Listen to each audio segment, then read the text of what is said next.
विलंबित रातिरे मंदिररू दुईटी हुंडी लुटि नेइछन्ति दुर्वृत्त। मिलिथिबा सूचना अनुसार भद्रक जिला पुराणा बजार थाना निकट संतिया स्थित मदन मोहन और गोविंदजीउ मंदिर रे गत विलंबित रातिरे दुर्वृत्त माने पसी मंदिरर ताला भांगिबा सह हुंडी बाक्स को लुट करि नेइछन्ति। तेबे दुईटी हुंडी रे केते टंका थिला ताहार सठिक तथ्य मिली नथिबा बेले पाख बिलरू किछि कॉइन एवं दुईटी हुंडी को उद्धार करा जाइछि। परे खबर पाई पुराणा बजार पुलिस सेठारे पहुंची घटनार तदंत आरंभ करिथिबा जणा पड़िछि।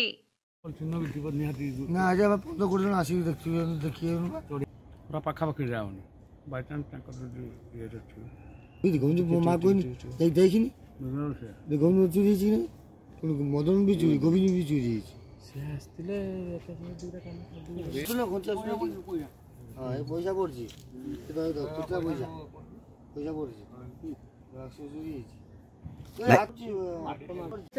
बॉस को पचार कौन है उसने कोउनो